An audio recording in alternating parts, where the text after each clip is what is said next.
जा रहे हैं। यहाँ पर उपस्थित शिक्षकगण एंड बच्चों, आप सभी को नमस्कार। नमस्कार।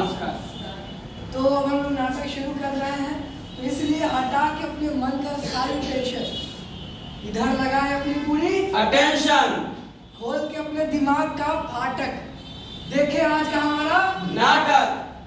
तो अब हम लोग नाटक शुरू करते हैं।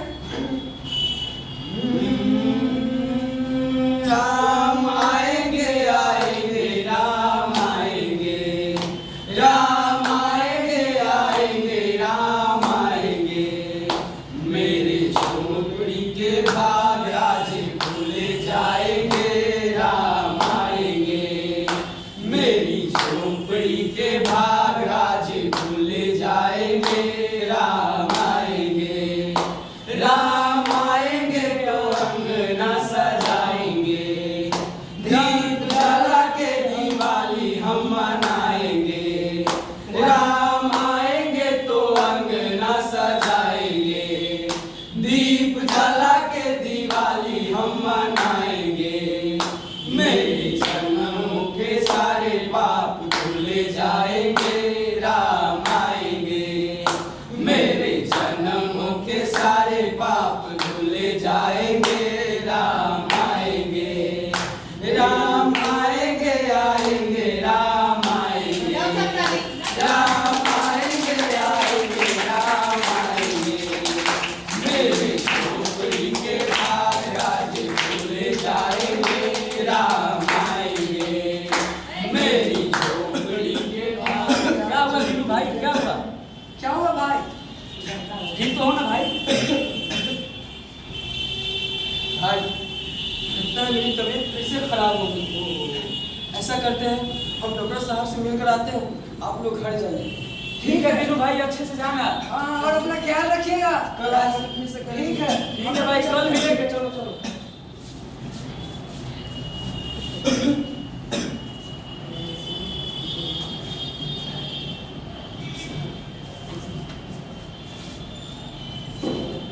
डॉक्टर साहब, दीनू, डॉक्टर साहब, प्रणाम डॉक्टर साहब। नाम क्या दीनू? अभी पिछले ही हफ्ते तुमने चेकअप वगैरह करवा कर दवाई लेकर गए थे, इतनी जल्दी दोबारा बीमार हो गए? अब क्या बताएं डॉक्टर साहब, जब तक दवा खाते रहे सब ठीक ठाक चलता रहा, लेकिन जैसे ही दवा बंद हुआ फिर पहले जैसी स्थिति हो गई। अब क्या करें, कुछ समझ में नहीं आ रहा डॉक्टर साहब। शहर में जाकर बड़े डॉक्टर से इलाज क्यों नहीं करवा लेते? शहर में हाँ, अब इतना रुपया मैं कहाँ से जुगाड़ कर पाऊंगा डॉक्टर साहब? आप ही कुछ दवा लिख दीजिएगा तो जैसे तैसे बंदोबस्त कर लूंगा। अच्छा ठीक है, आंखें खोलो तो।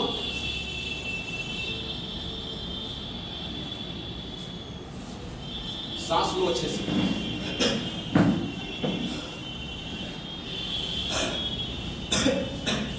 दीनू, मुझे लगता है तुम्हारी बीमारी का कारण कुछ और है, हमेशा इन्फेक्शन हो जाता है। हाँ डॉक्टर साहब, हमको भी समझ में नहीं आ रहा ये इन्फेक्शन कैसे हो जा रहा है। अच्छा ऐसा करो, रविवार को मेरी छुट्टी है, मैं तुम्हारे घर पर आऊंगा और पता लगाने की कोशिश करूंगा कि इन्फेक्शन क्यों हो रहा है। ठीक है? ठीक है। अभी फिलहाल ये दवा खाते रहो, वो भी गर्म पानी के साथ। ठीक है? दिन में एक बार या दो बार? अरे सुबह शाम दोनों टाइम खाना है। ठीक है डॉक्टर साहब। ठीक, प्रणाम। प्रणाम। नेक्स्ट, प्रणाम डॉक्टर साहब। प्रणाम। ब्लड रिपोर्ट लाए हो?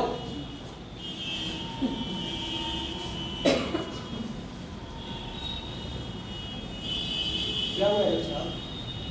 तुम नशा करते हो? नशा ना नहीं करते हैं। झूठ मत बोलो, साफ साफ दिख रहा है नशा करते हो। डॉक्टर साहब, दोस्त सब पिला देता है, उसी चक्कर में। ऐसे दोस्तों के साथ रहोगे तो यही हाल होगा तुम्हारा।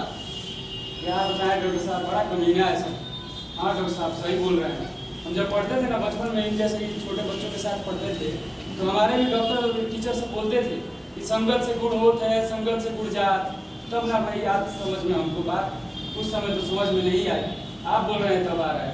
अब दोस्ती में हम नहीं पियेंगे डॉक्टर साहब, लेकिन ठीक तो हो जाएंगे ना डॉक्टर साहब। ये कभी सोचा है तुम्हारे बाल बच्चों का क्या होगा? ये तो नहीं सोचे हैं डॉक्टर साहब, क्या होगा?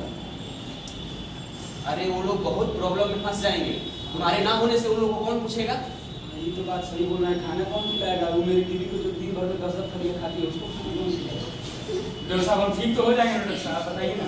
ठीक हो जाओगे लेकिन टाइम लगेगा। कितना दिन लगेगा डॉक्टर साहब? अब इसका तो तय नहीं कितना दिन लगेगा, इलाज चलेगा उसके बाद पता चलेगा। तो ठीक है डॉक्टर साहब, चलो जल्दी चलो तुम्हारे चेकअप करते हैं। चलिए डॉक्टर साहब।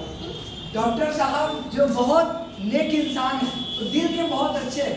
वो समय समय पर डॉक्टर साहब गांव के सभी लोगों को ये समझाते हैं कि कूड़ा कचरा इधर उधर न फेंके, सूखा कचरा हमेशा नीले रंग के कूड़ेदान में ही डाले और गीला कचरा हरे रंग के कूड़ेदान में ही डाले। तो अगले दिन डॉक्टर साहब दीनू को बताए रहते हैं कि हम आपके घर आएंगे, देख रहे क्या आपकी व्यवस्था है, कैसे आप रहते हैं, कचरा वगैरह कहाँ फेंकते हैं, वो सब सिलसिले में बात करने के लिए। तो अगले दिन इस नाटक में रविवार को पहुंचने के लिए बात की गई थी। तो इस नाटक में रविवार आज ही दिन है, तो रविवार को डॉक्टर साहब दीनू के घर पहुंचते हैं। उसके बाद से आगे नाटक देखिए। हटिए। अरे तुम्हारी ये कैसी नौकरी है कि रविवार को भी छुट्टी नहीं रहती? ज्यादा बकबक मत करिए। क्या सरकारी नौकरी है, छुट्टी नहीं रहेगी? प्राइवेट नौकरी है, प्राइवेट जाना पड़ता है रोज उसके घर काम करने के लिए। अरे तो घर का काम काज कौन करेगा? खाली औरतें करेगी घर का काम काज, आप मर्द नहीं करिएगा क्या? अरे भगवान, मर्द लोग कब से घर का काम काज करना शुरू कर दिया जी? तो औरत सब जाके कब से बाहर कमाने शुरू कर दी बताइएगा? ज्यादा बचा कीजिएगा, झंडा देंगे उसके। बच्चा सबको कौन देखेगा? बच्चा सबको सिर्फ समझ रखे हैं, पैदा तो कर दिए, पैदा करके बस बड़े रहते हैं, दारू खाते हैं, पीते हैं। अरे तो मेरी तबीयत खराब रहती है, इसलिए हम साफ सफाई पर ध्यान नहीं दे पाते हैं। कौन बोलता है कि जाके पीजिए उनका सड़िया रमुआ के साथ है? देखो, मुंह मत लगाओ। मुंह ज्यादा मुंह लगाइएगा तो झंडा देंगे। देखो अच्छा नहीं होगा। अच्छा नहीं होगा, जा रहे हैं अपने काम करने, चुपचाप काम कीजिए, करना है करिए, नहीं करना है करिए। अरे सुनो तो, घर के काम काज। दीनू, अरे ओ दीनू, कौन? अरे बाहर आओ, मैं आया हूँ। डॉक्टर साहब। हाँ, अरे डॉक्टर साहब आ गए। प्रणाम डॉक्टर साहब। तबीयत कैसी है तुम्हारी? जी ठीक है। ठीक है। क्या हुआ दीनू? कुछ नहीं डॉक्टर साहब। वो तो देखा मैंने। अब मैं तुम्हारे सबसे पहले रसोई घर देखना चाहूंगा। रसोई घर? हाँ। वो क्यों? अरे चलो तब मैं बताऊंगा तुमको। रसोई घर देखिए, सभी डॉक्टर दिल और दिमाग देखते हैं, ये डॉक्टर साहब रसोई घर देखेंगे? रसोई घर में क्या देखेंगे? डॉक्टर साहब ये है रसोई घर, देखिए। अब पानी डॉक्टर साहब बच्चा से गिरा देता है। ये क्या दीनू?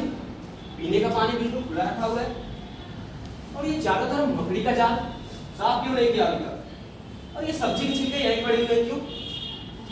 वो क्या है ना डॉक्टर साहब, मेरी पत्नी रमपतिया जब आती है ना तो वो घर के साफ सफाई करती है।